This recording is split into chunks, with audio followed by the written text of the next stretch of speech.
It really is amazing how far I've come in a relatively short time. I decided to go back into my journaling and take a look at the start of it.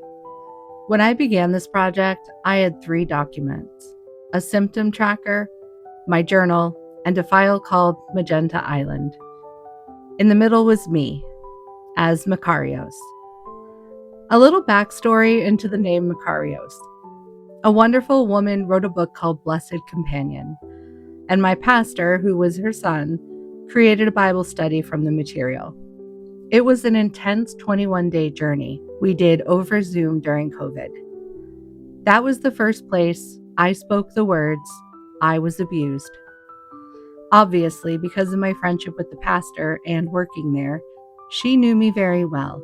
And one night she asked if anyone wanted her to speak to them directly and share what God laid on her heart. Of course, I replied yes, but the email got lost and she was never told. But being the connected lady that she is, she prepared for me anyway.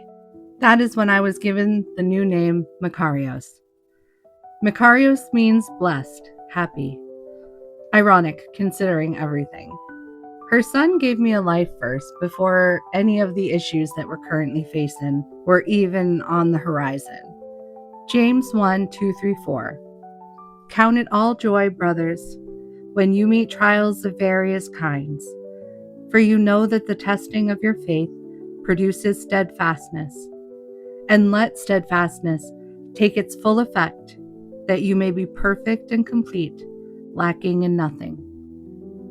Honestly, I have held on to this verse, but always felt like it was a little out of reach.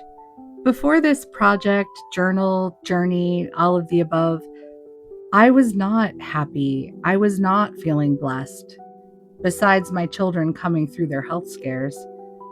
And I was not feeling complete or lacking in nothing. I lacked plenty. I lacked self-esteem, self-worth, feeling safe. Sure, I felt safe at home with my family, but security was always my biggest trigger, my biggest concern.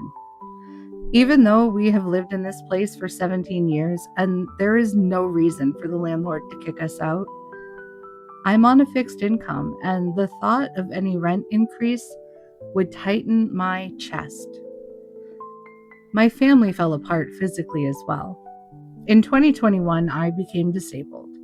Physical pain like I have never experienced before.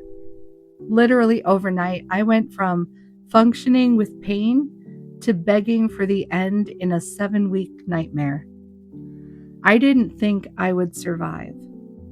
Then 1 month into it, my son was diagnosed with cancer, a rare and aggressive cancer. While he is running through his week on, week off chemo cycles, my daughter had a mental health crisis. Her and I together made the choice to section her for treatment. I had been doing the chemo with Aiden, but Ron and I had to divide and conquer, so he went with Aiden and I went with her. I spent 8 days sitting on a hospital bed from 11 a.m. to 8 p.m., only to leave, come home, walk the dog, high-five my husband if he wasn't in Boston, go to sleep, get up, and do it all again the next day. We ended up having to hospitalize her twice. The first placement was a joke. Ironically, I had high hopes because our son's social worker told my husband during her visit that she worked on the exact floor my daughter was going to, and she said it was amazing. Apparently, standards have gone down since she left. She was awesome. So I thought, of course, this is going to be great. But it was definitely a joke, and they ambushed me into taking my daughter home when I told them I didn't feel she was ready. Spoiler, she wasn't. Remember, we had to hospitalize her again. This time, it wasn't our choice. Then my husband destroyed his knee and was out of work for 7 months, needing a partial knee replacement. Aiden's surgery was not completed as scheduled, so we had to have an additional lymph node removal after chemo finished. Then his implant fell out, got replaced, got staph, got replaced with a 6-week round-the-clock infusion schedule. Then the same staph infection persisted, got the implant removed, bones drilled from hip to ankle, metal rods implanted with antibiotic bone cement, with another 6 weeks of round-the-clock infusions. Then we go in and remove the rods, implant a new implant. Now he's back at work, and Ron has destroyed his other knee and will be out of work for about a year total. So none of that really screams Makarios, or like I was perfect and complete, lacking nothing. I just sort of continued on autopilot. I had some breakthroughs during the study, and I had done a lot of work in 2012 when I had my own breakdown and had to be in a program and took 4 months off of work. But I wasn't healed. I wasn't whole, and I wasn't happy. I was broken, and admitting I was a victim was too painful. So I labeled it weak, and I built a strong facade around me, and I went on autopilot. I don't even pretend to understand God's plan or timing, but when I was given the new name, or really identity, Makarios, it was nice, but I didn't feel like I could live up to its full potential. Same with the verse. I knew I had been through a lot, and you could say that yes, that tested my faith. But I've always gone to church, so I committed the verse to memory, tattooed it on my body, and claimed it. In January of 2025, I prayed the big one. I told God that I was going to trust Him with my kids, my health, Ron's health, and I took a leap of faith and I prayed for a home to call my own, where I never have to worry that I'll be asked to leave or the rent will be raised too high. After all, He had never let me down. Why would He start then? 2025 was a hard year. I had officially lost both of my jobs. My photography was getting harder and harder to do, and my depression was so bad that I cried all the time, and my favorite thing to say was, "I'm just so tired." Somewhere in the middle of 2025, something changed. I had had enough, and I hunted down my original doctor who had left the practice before I was approved for disability, and I asked if she would take me back on. Her schedule was full, but she agreed to take me as a patient. She was so amazing and got right back into helping me. I also got my therapist back, work on decreasing my medications, see if I can take less of them if possible. I got into acupuncture, and I was set to see a chiropractor for a consultation. Then Ron destroyed his knee, and I had to let that all go. The only thing I kept was my therapist, which was the right choice. When he gets back to work, I will go back to acupuncture, since it really helped me with my sleep. I also want to try a few new things. I continued living on my bed for the rest of the year. It got so bad that I never wanted to leave my house. The thought of leaving the house just brought such anxiety and a literal feeling of a fist in my chest. I thought I was never going to be normal or feel better. Then I had a conversation with my mom that changed everything. In one sentence, she healed decades of hurt that she didn't even know I was holding.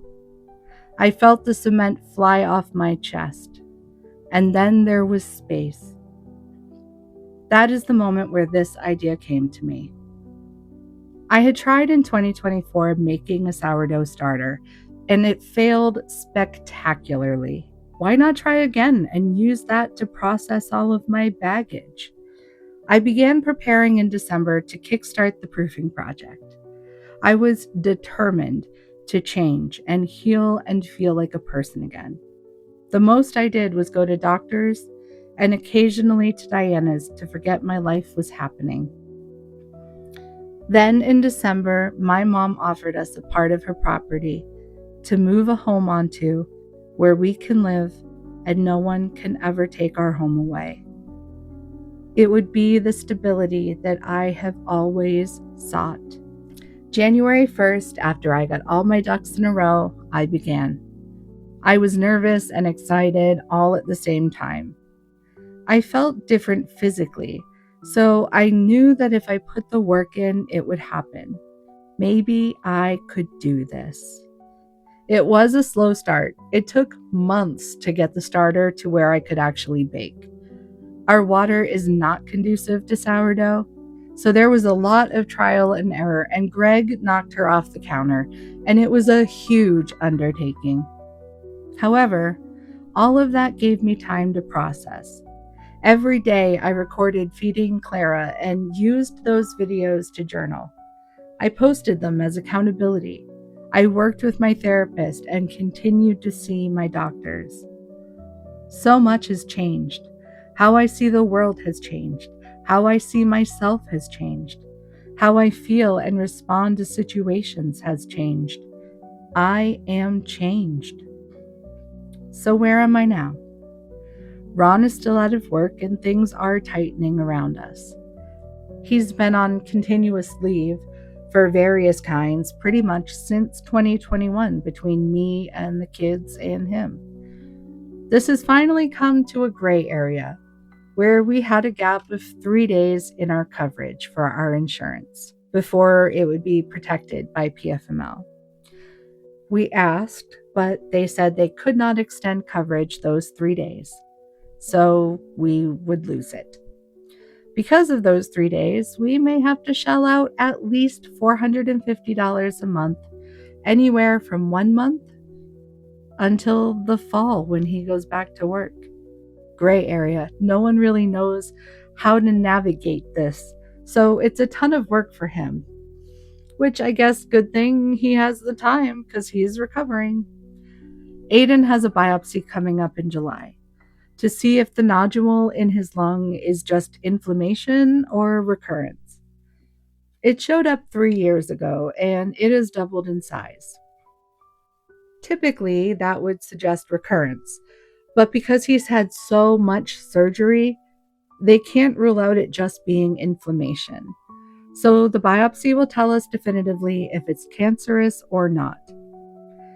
And here is where the changes really begin to show. Things are still a mess. Our daughter still struggles with depression. Aiden could have recurrence. Ron might not get back to work until the fall. Money is beyond tight and my prednisone has ended. And I am definitely noticing a difference in my ability to move and communicate. But I'm not concerned about any of it. I'm just going to trust and keep putting one foot in front of the other. God hasn't let me down yet, and He has no reason to start now. This is one of the biggest transformations for me. I was always calculating in my brain all of the different scenarios and what to do for each of them. I had questions about each stage, each step of the way, and follow-up questions on what happens after that and then even beyond that. I controlled everything around me. Now, I deal with today, with what I have to do right now. I will think about these things, of course, but I don't dwell on them. I don't let myself go to the what ifs. Recurrence of Ewing sarcoma isn't shed in a positive light when you search it. You get anywhere from single digits to 33% at 5 years. For his original diagnosis, in his age group, he had a 56% survival rate at 5 years anyway. And this fall, this is 5 years. He's working full time and living his life. I didn't ask about what happens if it's cancer. I didn't ask what comes next. What treatments or timelines are we looking at? Because none of it matters until we have the results. And those aren't coming until July. I am not going to live scared until July. We've done that.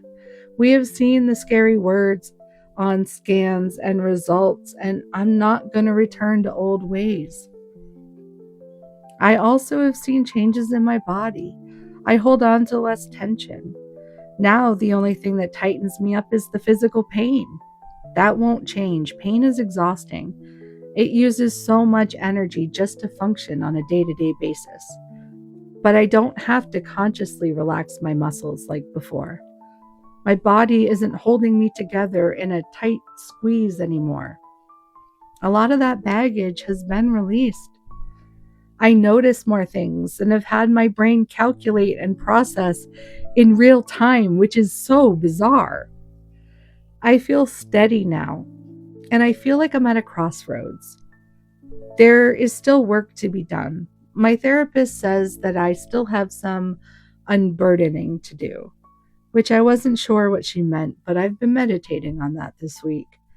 And I think I know at least a part of it. I was feeling personal pressure before to get back to my life, back to being a real person, back to church. But I also came to recognize that I don't want to go back to that life. I don't want to run into burning buildings and deplete my energy to the point that I'm run into the ground. I don't want to sacrifice myself anymore for others. Help others? Yes, but with boundaries. I have self-preservation now. So I feel like instead of always looking backwards, it's time to also start looking forwards. What's next? That question doesn't feel so daunting anymore, which is a sign that I am ready to start looking ahead. I am happy. I want to preserve that feeling. I get to define who I am, who I want to be, and what I want my life to look like. The quality of life is challenging. Until a few months ago, I had none. Now I get to figure out the things that I want to do with my life and then figure out how to adapt to get those things accomplished. I can have goals. I can have dreams. I can decide who I want to be and work towards it. I want to figure out a daily routine. I want to have a weekly baking schedule where I can start adding in discard recipes. I want to figure out how to maintain the house so it doesn't become overwhelming. I'm scared of my raging undiagnosed OCD though, when it comes to organization.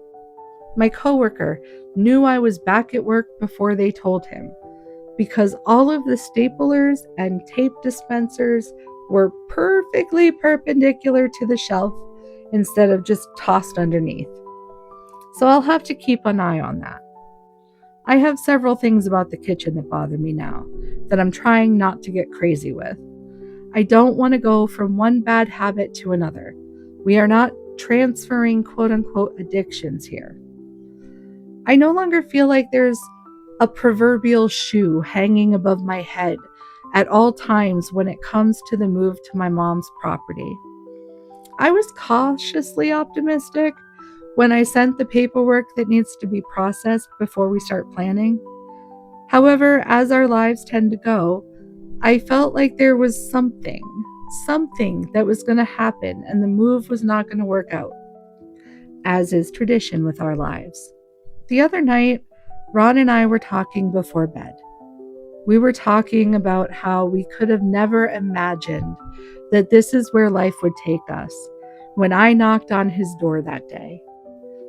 Many relationships fall apart during intense, difficult times. I am blessed to have a husband that communicates well, that is always on the same page, and who supports me no matter what. Our marriage didn't suffer at the hands of chronic pain, mental health, cancer, and unexpected injuries. We are still here, still strong together, and still best friends. I would be lost without this man, and I would never go through this life with anyone else. And then I said it. After all of this, after all the pain and suffering and stress and uncertainty, we are going to have our happy ending. We are going to live our lives together in our own home on land that we own, where we can live quiet, simple lives in the middle of chicken farms and cornfields, where I can take care of my mom as she slows down, and I can build a real, healthy relationship with her. After all of this, we are finally going to live our lives on our own terms. I don't know if the paperwork will process without issue.